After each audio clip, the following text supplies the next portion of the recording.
Namaste everyone. Today I thought we will look into the word Namaste itself.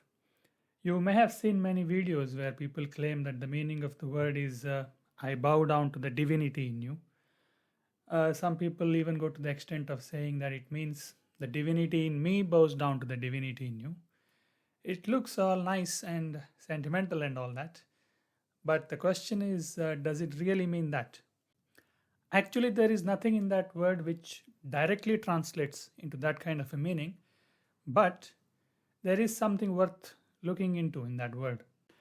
First of all, the word Namaste splits into two parts, Namaha and Te. Te means to you, and Namaha comes from the root Nam, which means either bending or saluting.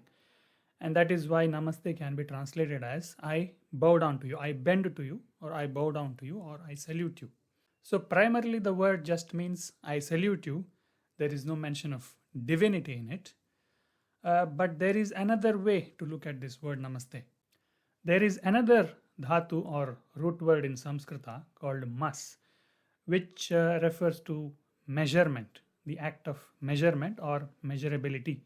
Words such as mana, parimana, matra, which refer to measurement in some way, they have all been derived from this root mas. In fact, as you can see, the English word measure itself seems to have come from this root word mas.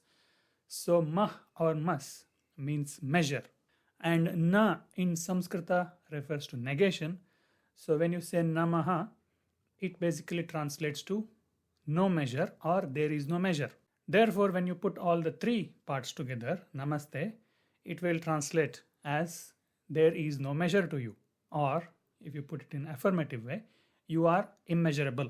So the word Namaste can also be taken as a declaration, where you're saying that there is no measure to you. I bow down to you and say there is no measure to you. You bow down to me in return and say there is no measure to you either.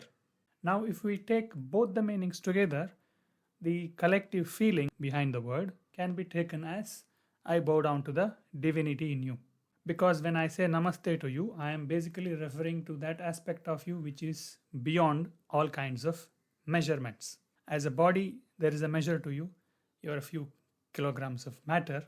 As a matter of fact, this English word matter seems to have been taken from the Sanskrit word matra, which also has been derived from the same root mas. So as a body, there is a measure to you. As a mind, there is a measure to you. You are few terabytes of data. And it is only because that people are too identified with their heap of data that they think that AI is becoming human-like. AI is appearing human to us not because it is becoming human, but because we are becoming too artificial, driven entirely by our thought, or in other words, data. We think a heap of data will come alive because we think that is what makes us alive, a heap of thoughts. Anyway, so as a body, there is a measure to you. As a mind, there is a measure to you. But as a living being, as life, as awareness, there is no measure to you. Or to put it more accurately, there is something in you which is longing to realize its immeasurability, longing to realize its true nature beyond all kinds of measures. But presently, this innate human quest is being conducted mostly haphazardly. So when we pursue this consciously and systematically, then we call it spirituality, or in Sanskrita, adhyatma. Adhyatma means that which absolutely pertains to me, a quest to realize my true nature. So, Namaste.